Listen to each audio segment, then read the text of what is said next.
حضرت مریم اور ظالم یہودیوں کا واقعہ۔ اللہ تعالیٰ نے حضرت مریم علیہ السلام کو کیسے بچایا؟ بسم اللہ الرحمن الرحیم۔ السلام علیکم خواتین و حضرات، ہم آپ کو آج ایک ایسی عظیم شخصیت کے بارے میں بتائیں گے جو ایمان، پاکیزگی اور اللہ کی خاص رحمت کی علامت ہیں۔ جی ہاں، حضرت مریم علیہ السلام۔ آپ جانتے ہیں کہ قرآن میں ان کے نام سے پوری ایک سورت رکھی گئی ہے، سورۃ المریم، جس میں اللہ تعالیٰ نے ان کی پاکیزگی، عظمت اور قربانی کو پوری دنیا کے لیے مثال بنایا ہے۔ لیکن دوستو، کیا آپ جاننا چاہتے ہیں کہ یہودیوں نے حضرت مریم علیہ السلام اور ان کے بیٹے حضرت عیسیٰ علیہ السلام کو کیوں تنگ کیا، اور یہ کہ اللہ تعالیٰ نے کس طرح ان کی حفاظت فرمائی؟ دوستو، اسی ویڈیو میں آپ دیکھیں گے کہ حضرت مریم علیہ السلام کو بغیر باپ کے بیٹا کیسے عطا ہوا، اور اس میں حضرت جبرائیل علیہ السلام کا کیا کردار رہا۔ اللہ تعالیٰ نے حضرت عیسیٰ علیہ السلام کو آسمان پر کیسے اٹھایا، اور آپ دنیا میں کب اور کیسے واپس آئیں گے۔ تو دوستو، یہ سب حیران کن حقائق آپ کو آج کی ویڈیو میں معلوم ہوں گے، لہٰذا ویڈیو کو آخر تک ضرور دیکھیے گا تاکہ آپ ہر سوال کا جواب مکمل طور پر جان سکیں۔ پیارے دوستو، روایات میں آیا ہے کہ حضرت مریم علیہ السلام کی والدہ حنا بنت فاقوس بن قبیل نہایت برگزیدہ اور نیک خاتون تھیں۔ وہ حضرت داؤد علیہ السلام کے خاندان سے تعلق رکھتی تھیں، اور اللہ نے انہیں مال و دولت سمیت ہر آسائش سے نوازا، لیکن وہ اولاد کی نعمت سے محروم تھیں۔ ان کے شوہر حضرت عمران بن ہاشم ایک عابد، زاہد اور متقی شخص تھے، جو ہر وقت اللہ کی عبادت میں مشغول رہتے اور بنی اسرائیل میں بڑے عالم شمار کیے جاتے تھے۔ ایک دن گرمیوں کی سپہر بی بی حنا اپنے گھر کے صحن میں درخت کے نیچے آرام کر رہی تھی کہ ان کی نظر ایک ٹہنی پر پڑی، جہاں ایک چڑیا اپنے معصوم بچے کو دانہ کھلا رہی تھی۔ دیکھتے ہی دیکھتے بچے سے ماں کی بے لوث محبت کا منظر حضرت حنا کے دل میں چھلک گیا، اور ان کے دل میں ماں بننے کی خواہش پھر سے جاگ اٹھی۔ آپ نے فوراً اللہ تعالیٰ کے سامنے ہاتھ اٹھائے اور عاجزی کے ساتھ دعا کی، اے پروردگار، مجھے اولاد عطا فرما، اور اگر یہ اولاد عطا فرمائی تو میں اسے تیری خدمت کے لیے وقف کر دوں گی۔ اللہ تعالیٰ نے ان کی دعا قبول فرمائی اور ان کو حمل ٹھہر گیا، اور جب اللہ کی مرضی سے بچی پیدا ہوئی تو وہ دیکھ کر پہلے پریشان ہوئیں، کیونکہ وہ لڑکی تھیں۔ بی بی حنا نے سوچا، یہ تو لڑکی ہے، اور میں نے منت تو یہ کی تھی کہ اولاد کو تیری خدمت کے لیے وقف کروں، لیکن یہ لڑکی کس طرح بیت المقدس کی خدمت کرے گی؟ لیکن اللہ تعالیٰ نے بی بی حنا کے اس فکر اور افسوس کو بدل دیا، اور انہیں یقین دلایا کہ ہم نے تیری بیٹی ہی کو قبول کیا ہے، اور وہ دنیا میں اور آخرت میں عظیم مقام پائے گی۔ حضرت حنا نے خوشی اور اطمینان کے ساتھ اسے مریم نام دیا، جس کے معنی خدمت کرنے والی کی ہیں، کیونکہ وہ بیت المقدس اور اللہ کی عبادت کے لیے وقف کی گئی تھی۔ یہ وہ لمحہ تھا جب حضرت حنا نے اللہ کے فیصلے پر ایمان لاتے ہوئے اپنی بیٹی کو وقف کر دیا، اور یہ فیصلہ بعد میں حضرت مریم علیہ السلام کی پاکیزگی، عبادت اور عظمت کا سبب بنا۔ بچپن سے ہی حضرت مریم بیت المقدس میں عبادت اور اللہ کی یاد میں مشغول رہتی تھیں، اور ان کی زندگی ایک زندہ مثال بنی کہ اللہ کی رضا اور عنایت حاصل کرنے کے لیے انسان کو کس طرح پاکیزگی اور نیک اعمال اختیار کرنے چاہئیں۔ ابن اسحاق رحمۃ اللہ علیہ فرماتے ہیں کہ بی بی حنا ابھی حاملہ ہی تھیں کہ ان کے شوہر حضرت عمران علیہ السلام کا انتقال ہو گیا۔ یاد رکھیں، حضرت موسیٰ علیہ السلام کے والد کا نام عمران تھا، اور حضرت مریم علیہ السلام کے والد کا بھی۔ ویڈیو میں ہم جس عمران کی بات کر رہے ہیں وہ حضرت مریم علیہ السلام کے والد ہیں۔ والد کے انتقال کے بعد بی بی حنا نے اپنی وصیت کے مطابق حضرت مریم علیہ السلام کو بیت المقدس پہنچا دیا، اور یہ وہی مقدس جگہ تھی جہاں حضرت مریم کے والد عمران سب سے بڑے امام اور مسجد کے نگران تھے، لیکن اب وہ دنیا سے رخصت ہو چکے تھے۔ اس وقت بیت المقدس کے انتظامات حضرت زکریا علیہ السلام کے پاس تھے، جو مسجد کی امور سنبھالتے تھے، لیکن چونکہ حضرت مریم سب سے بڑے امام کی بیٹی تھیں، ہر امام کی خواہش تھی کہ یہ مقدس امانت یعنی حضرت مریم علیہ السلام کی پرورش اور نگہداشت کا کفیل بنایا جائے، مگر حقیقت یہ تھی کہ اس مقدس امانت کی تربیت اور پرورش کے لیے حضرت زکریا علیہ السلام سے زیادہ اہل کوئی نہ تھا۔ پیارے دوستو، بیت المقدس میں حضرت مریم علیہ السلام کی پرورش کا فیصلہ بھی انتہائی دلچسپ طریقے سے ہوا۔ یہ بات یاد رکھیں کہ حضرت مریم علیہ السلام کی والدہ بی بی حنہ نے اپنی بیٹی کو سب سے بڑے امام کی نگرانی میں رکھنا چاہا، کیونکہ وہ خود سب سے بڑے امام کی بیٹی تھیں اور ان کی حفاظت اور تربیت بہت اہم تھی۔ لیکن مسئلہ یہ تھا کہ بیت المقدس کے معزز امام اور اللہ کے نبی علیہ السلام بھی اسی مقام پر موجود تھے۔ حضرت مریم کی خالہ عیسیٰ کے شوہر حضرت زکریا علیہ السلام بھی انہی میں شامل تھے۔ سب سے پہلے ہر امام نے اس مقدس ذمہ داری کے لیے اپنا نام پیش کیا، مگر جب سب نے اپنی خواہش کا اظہار کیا تو باہمی کشمکش اور اختلاف کے اندیشے پیدا ہوئے۔ آخرکار یہ طے پایا گیا کہ قرعہ اندازی کے ذریعے فیصلہ کیا جائے۔ بنی اسرائیل کی روایت کے مطابق 3 مرتبہ قرعہ اندازی کی گئی، لیکن ہر مرتبہ حضرت زکریا علیہ السلام کا نام نکلا۔ جب اماموں نے دیکھا کہ اس معاملے میں تائید غیبی حضرت زکریا علیہ السلام کے ساتھ ہے تو سب نے بخوشی اس فیصلے کے سامنے سر تسلیم خم کر لیا، اور یوں یہ مقدس اور سعید امانت یعنی حضرت مریم علیہ السلام کی پرورش اور تربیت کی ذمہ داری حضرت زکریا علیہ السلام کے سپرد کر دی گئی۔ پیارے دوستو، حضرت مریم علیہ السلام کو ایک منفرد اعزاز حاصل ہے۔ رب ذوالجلال نے انہیں جہان عالم کی بیویوں کے مقابلے میں منتخب کیا اور ولایت کے اعلیٰ ترین درجے پر فائز فرمایا۔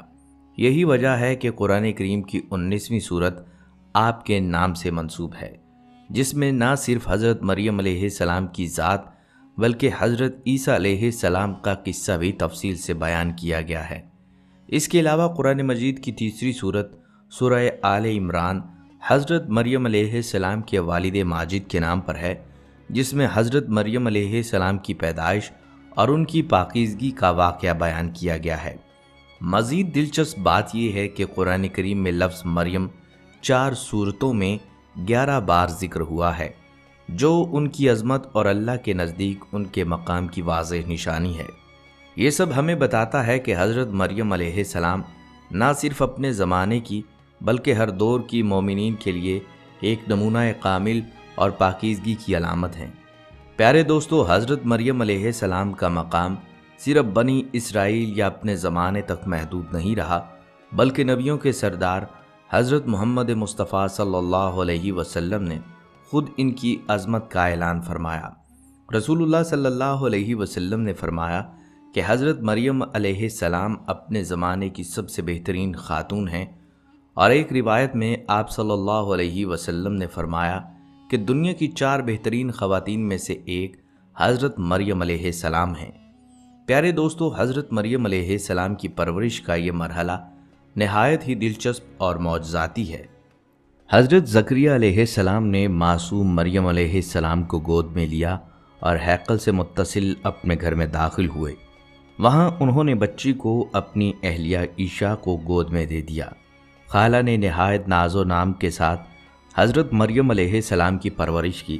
بعض روایات میں یہ بھی ذکر ہے کہ ایک خادمہ کے ذریعے انہیں دودھ پلایا گیا، اور بعض میں تو یہ آیا ہے کہ حضرت مریم علیہ السلام کو دودھ پینے کی حاجت ہی نہ ہوئی، کیونکہ اللہ تعالیٰ نے انہیں خاص رزق سے نوازا تھا۔ جب حضرت مریم علیہ السلام کچھ سمجھدار ہوئیں تو حضرت زکریا علیہ السلام نے بحکم خداوندی انہیں مسجد سے متصل ایک عمدہ مکان میں رکھا۔ حضرت زکریا علیہ السلام جب کبھی باہر جاتے تو دروازے کو قفل لگا کر جاتے اور واپس آ کر کھولتے، لیکن ہر بار حضرت مریم علیہ السلام کے پاس جانے پر وہ حیران رہ جاتے کہ وہاں کھانے پینے کی عمدہ چیزیں اور بغیر موسم کے تازہ پھل موجود ہوتے۔ وہ حیرت سے پوچھتے، اے مریم، یہ سب تمہارے پاس کہاں سے آتا ہے؟ تو حضرت مریم علیہ السلام جواب دیتی، میرا اللہ میرے لیے بھیجتا ہے، بے شک وہ جسے چاہتا ہے بے حساب رزق دیتا ہے۔ یہی معجزہ سورہ آل عمران کی آیت 37 میں بھی بیان ہوا ہے، اور اسی موقع پر حضرت زکریا علیہ السلام نے اپنے لیے بھی دعا کی کہ اللہ تعالیٰ انہیں اولاد عطا فرمائے۔ اگرچہ حضرت زکریا علیہ السلام اور ان کی اہلیہ ضعیف العمر تھے، لیکن اللہ پر کامل یقین رکھتے تھے، اور اللہ تعالیٰ نے انہیں یحییٰ علیہ السلام کی صورت میں بیٹا عطا کیا اور نبوت سے سرفراز فرمایا۔ پیارے دوستو، حضرت مریم علیہ السلام کی زندگی میں ایک نہایت اہم اور معجزاتی مرحلہ آتا ہے جب اللہ تعالیٰ نے انہیں ایک پاک اور مبارک بیٹے کی بشارت دی۔ ایک روز بی بی مریم علیہ السلام گھر کے اندر مشرقی جانب ایک گوشے میں تشریف لے گئیں۔ یہ جانا کسی خاص غرض کے لیے تھا۔ بعض روایات کے مطابق وہ غسل کے لیے گئیں اور بعض نے کہا کہ وہ حسب عادت عبادت الہی میں مشغول ہونے کے لیے اس گوشے کو اختیار کرتی تھیں۔ علامہ قرطبی رحمۃ اللہ علیہ نے یہی دوسرے احتمال کو زیادہ موزوں اور صحیح قرار دیا ہے۔ حضرت ابن عباس رضی اللہ تعالیٰ عنہ سے روایت ہے کہ نصارہ نے اپنا قبلہ مشرق کی طرف بنایا اور اس جانب تعظیم کرتے ہیں، اسی لیے حضرت مریم علیہ السلام بھی اس جانب تشریف لے گئیں۔ اسی دوران اللہ کے حکم سے حضرت جبرائیل علیہ السلام نوجوان خوش صورت مرد کی شکل میں ان کے پاس حاضر ہوئے۔ حضرت مریم علیہ السلام کو اچانک ایک مرد کے سامنے دیکھ کر فطری طور پر خوف ہوا، لیکن فرشتے کے چہرے پر طہارت اور تقوی کے انوار دیکھ کر انہوں نے کہا، میں تیری طرف سے رحمان کی پناہ میں آتی ہوں، اگر تیرے دل میں خدا کا ذرا سا بھی ڈر ہوگا تو میرے پاس سے چلا جا اور مجھ سے کوئی غرض نہ کرے۔ حضرت جبرائیل علیہ السلام نے جواب دیا، اے مریم علیہ السلام، گھبرائیں مت، میری نسبت تمہارے دل میں کوئی خیال آیا ہے تو نکال دو، میں تمہارے رب کا بھیجا ہوا فرشتہ ہوں تاکہ تمہیں ایک پاک اور مبارک بیٹے کی بشارت دوں۔ لیکن حضرت مریم علیہ السلام کو تعجب ہوا کہ جس عورت کا شوہر نہیں اسے پاکیزہ اولاد کیسے مل سکتی ہے۔ جبرائیل علیہ السلام نے پھونک مار دی اور چلے گئے، اور کچھ ہی روز بعد حضرت مریم علیہ السلام کو بچے کی پیدائش کے آثار محسوس ہونے لگے۔ جیسے جیسے پیدائش قریب آتی گئی ان کی پریشانی بڑھتی گئی۔ خوف اور خلوت کے سبب بیت المقدس سے تقریباً 8 میل دور جنگل کی جانب پہاڑی کوہ سرات کی طرف گئیں، شاید وہی مقام جسے بعد میں بیت اللحم کہا گیا۔ درد ذہ کے وقت قریب ہی واقع ایک کھجور کے درخت کی جڑ کا سہارا لیا۔ یہاں شدید درد، تکلیف، تنہائی، بے کسی اور ساما کی کمی کی وجہ سے سب سے بڑھ کر یہ فکر ان کے دل میں تھی کہ ایک پاک باز عفیفہ کو آئندہ بدنامی کا سامنا کرنا پڑے۔ اس غم و اضطراب میں زبان سے نکلا، اے کاش میں اس وقت کے آنے سے پہلے ہی مر چکی ہوتی کہ دنیا میں میرا نام و نشان نہ رہتا اور کسی کو بھولے سے بھی یاد نہ آتا۔ اسی وقت فرشتے کی آواز سنی گئی، غمگین و پریشان مت ہو، خدا کی قدرت سے ہر قسم کا ظاہری و باطنی اطمینان حاصل کرو۔ نیچے دیکھو، اللہ تعالیٰ نے تمہارے لیے چشمہ و نہر جاری کی ہے، اور کھجور کو ہلاؤ، پکی اور تازہ کھجوریں گر جائیں گی، یہ تمہارے کھانے کے لیے ہیں، اور بیٹے کو دیکھ کر آنکھیں ٹھنڈی کرو، آگے کا غم نہ کرو، اللہ تعالیٰ سب مشکلات دور کرنے والا ہے۔ اگر کوئی سوال کرے تو اشارے سے کہہ دو کہ میں روزے سے ہوں، مزید گفتگو نہیں کر سکتی۔ حضرت مریم علیہ السلام نے اس پیغام سے اعتماد اور اطمینان حاصل کیا کہ میرا رب مجھے بدنامی اور رسوائی سے بچا لے گا، اور یہی وقت ایک عظیم معجزے کی ابتدا تھی۔ پیارے دوستو، اب ہم پہنچ گئے ہیں ایک نہایت حیرت انگیز اور معجزاتی واقعے تک، جب حضرت عیسیٰ علیہ السلام کی ولادت ہوئی۔ حضرت ابن عباس رضی اللہ تعالیٰ عنہ بیان فرماتے ہیں کہ ولادت کے 40 روز بعد حضرت مریم علیہ السلام کی طہارت مکمل ہوئی تو انہوں نے اپنے نومولود بیٹے کو اٹھایا اور اپنی قوم کے لوگوں کے سامنے پیش کیا۔ لوگ نومولود بچے کو دیکھ کر تعجب میں آ گئے اور بدگمان ہو کر بولے، اے مریم، یہ تو نے تو بہت برا کام کیا۔ اے ہارون کی بہن، نہ تو تیرا باپ بداتوار آدمی تھا اور نہ ہی تیری ماں بدکار تھی۔ لیکن حضرت مریم علیہ السلام نے بچے کی طرف اشارہ کیا۔ لوگ حیرت سے بولے، ہم اس گود کے بچے سے کیوں بات کریں؟ روایت میں آتا ہے کہ جب خاندان کے لوگ حضرت مریم علیہ السلام کو ملامت کرنے لگے تو بچہ دودھ پی رہا تھا۔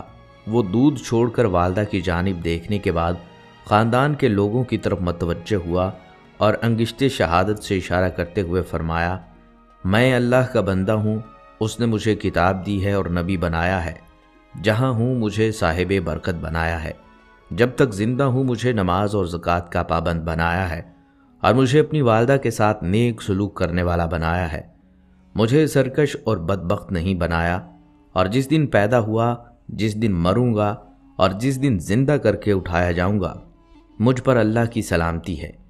لوگ جب نومولود بچے کے منہ سے یہ الفاظ سن گئے تو حیرت زدہ رہ گئے۔ یقین ہو گیا کہ بی بی مریم علیہ السلام پاک دامن ہیں اور یہ بچہ اللہ کا برگزیدہ بندہ ہے۔ اس واقعے کے بعد خاندان کے اور بنی اسرائیل کے سمجھدار لوگ حضرت مریم علیہ السلام اور حضرت عیسیٰ علیہ السلام کی بے حد عزت کرنے لگے اور انہیں خیر و برکت کا باعث ماننے لگے۔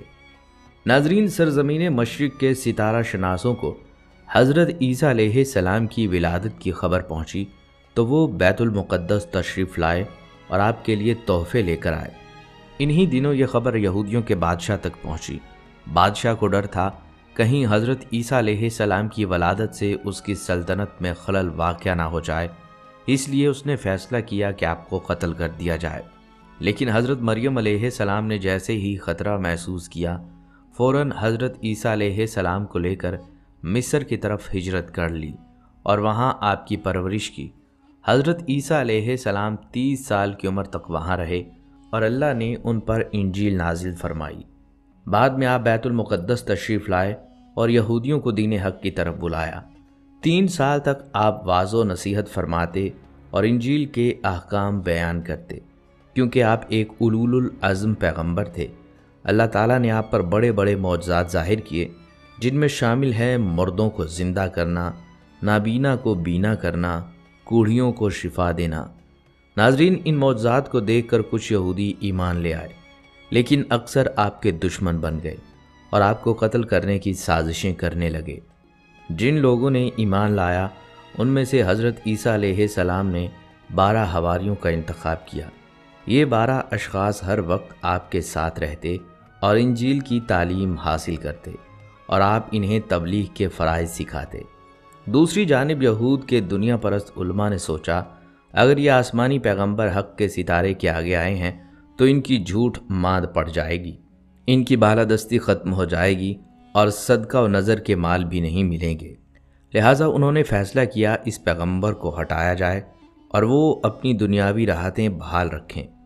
یہودیوں نے اعلانیہ حضرت عیسیٰ علیہ السلام کی تکذیب شروع کی اور آپ کے معجزات کو جادو اور شعبدہ بازی قرار دیا، لیکن حضرت عیسیٰ علیہ السلام اپنے مخالفین کے سامنے ایک آہنی دیوار کی طرح جمے رہے اور دین حق نشر کرنے میں مشغول رہے۔ آپ ہر اجتماع اور لوگوں کی محافل میں تشریف لاتے، انجیل کے احکام بیان کرتے اور زائرین کے مواقع سے پورا فائدہ اٹھاتے۔ نتیجتاً بہت سے افراد آپ کے یار و انصار کی صف میں شامل ہو گئے۔ اگرچہ یہ صورتحال دیکھ کر یہودیوں کے دلوں میں دشمنی اور بڑھ گئی، لیکن وہ خدائے تعالیٰ کی رضا اور تائید کے مقابلے میں کچھ نہ کر سکے۔ ناظرین، دشمنوں نے خدا کے نور کو بجھانے کی ہر ممکن کوشش کی، لیکن خدا کا نور پوری آب و تاب کے ساتھ چمکتا ہے، چاہے کافروں کو یہ ناگوار ہی گزرے۔ انبیاء کرام کا طریقہ یہی رہا ہے کہ وہ مشکلات پر صبر کرتے اور مخالفین کے انکار اور ایذا رسانی کے باوجود اپنے فریضہ سے دستبردار نہیں ہوتے۔ وہ نہ صرف اپنی جان و مال کی پرواہ کیے بغیر دین کا کام جاری رکھتے، بلکہ ہر قدم پر استقامت اور صبر کی اعلیٰ مثال قائم کرتے ہیں۔ اسی طرح حضرت عیسیٰ علیہ السلام بھی اپنے حواریوں سمیت رسالت کی انجام دہی اور انجیل کی تبلیغ میں ہر طرح کی تکلیف اٹھاتے رہے۔ وہ شہروں اور قصبوں میں جاتے، وہاں چند دن دین کی تبلیغ کرتے، لوگوں کو خالص توحید اور شریعت کے احکام سکھاتے، پھر اور کسی علاقے کی طرف روانہ ہو جاتے۔ یوں آپ لوگوں کو خدائے واحد پر ایمان لانے، قیامت، جنت اور دوزخ پر اعتقاد کی دعوت دیتے اور ان کے دلوں میں انسانی اخلاق اور تقوی کو راسخ کرتے۔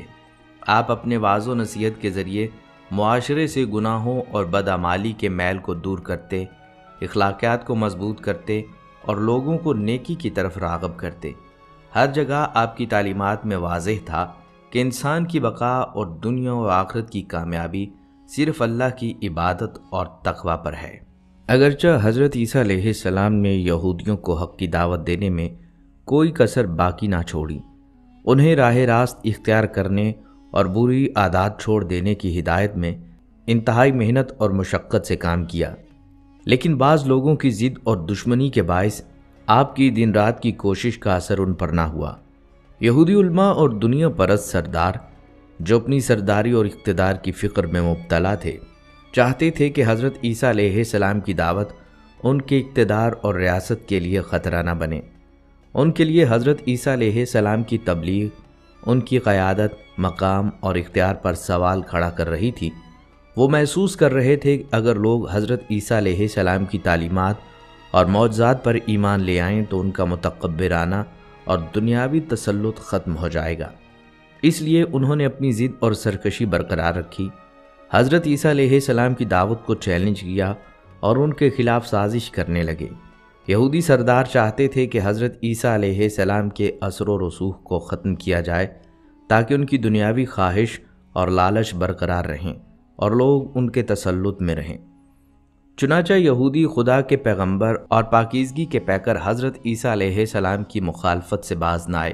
وہ یہاں تک گئے کہ ان پر شورش پھیلانے اور ملک کے امن و امان کو خراب کرنے کا الزام لگایا اور انہیں فتنہ و فساد کا سبب قرار دیا۔ ناظرین، یہودی سمجھتے تھے کہ وہ اپنی سازشوں سے حضرت عیسیٰ علیہ السلام کو ہرا لیں گے، لیکن یہ ان کی بھول تھی۔ حضرت عیسیٰ علیہ السلام اپنے اللہ پر بھروسہ رکھتے تھے اور اطمینان تھا کہ خداوند انہیں دشمنوں کے مکر و فریب سے محفوظ رکھے گا، جیسا کہ خدا نے ان سے وعدہ کر رکھا تھا۔ یہودیوں نے ایک اور طریقے سے دین حق کا راستہ روکا۔ انہوں نے حضرت عیسیٰ علیہ السلام کی دعوت کو جادو ٹونے کا نام دیا اور کہا کہ وہ حضرت موسیٰ علیہ السلام کے دین سے پھر گئے ہیں اور شریعت کو چھوڑ دیا ہے۔ پھر انہوں نے مشورہ کیا اور بالآخر اس جلیل القدر پیغمبر کو قتل کرنے کا فیصلہ کر لیا۔ اپنا یہ مقصد حاصل کرنے کے لیے انہوں نے حضرت عیسیٰ علیہ السلام کی تلاش شروع کر دی، مگر جس شخص کے ٹھکانے کا علم نہ ہو اس تک پہنچنا مشکل ہوتا ہے۔ انہوں نے کئی جاسوس ادھر ادھر بھیجے اور اسی دوران انہیں شمون السفار نامی ایک حواری ملا، لیکن اس سے کوئی معلومات حاصل نہ ہو سکیں۔ پھر انہیں ایک اور حواری یہودی نظر آیا جو دنیا پرست اور دھوکے باز تھا۔ جب یہودیوں نے اس سے حضرت عیسیٰ علیہ السلام کے بارے میں پوچھا تو اس نے اپنے استاد اور محسن حضرت عیسیٰ علیہ السلام کا ٹھکانہ دشمنوں کو بتا دیا۔ چنانچہ عیسیٰ علیہ السلام اپنے پروردگار کے ساتھ راز و نیاز میں مشغول تھے کہ یہودی انہیں گرفتار کر کے سولی پر لٹکانے کے لیے لے گئے۔ ناظرین، وہ یہودی یہ سمجھ رہے تھے کہ انہوں نے اپنا مقصد حاصل کر لیا ہے اور ان کی پریشانیاں ختم ہو گئی ہیں، تاہم یہ ان کی بھول تھی۔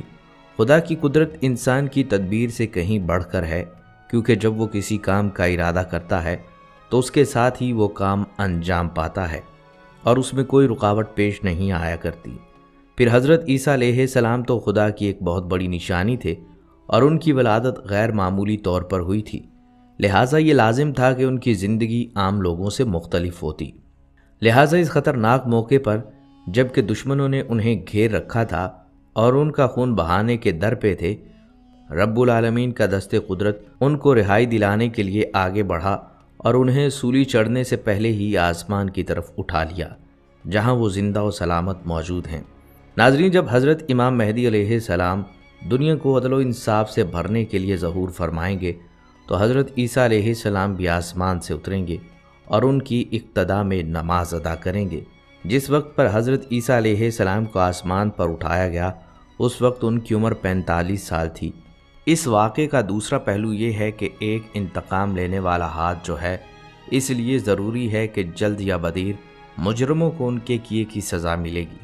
چنانچہ جس طرح غدار دشمن یہودا نے چند ٹکوں کی خاطر حضرت عیسیٰ علیہ السلام کو گرفتار کروایا تھا، اس کی شکل حضرت عیسیٰ علیہ السلام سے ملتی تھی، اس لیے حضرت عیسیٰ علیہ السلام کی جگہ اس کو سولی پر لٹکا دیا گیا۔ گویا جو کنواں اس نے خدا کے پیغمبر علیہ السلام کے لیے کھودا تھا اس میں خود ہی جا گرا۔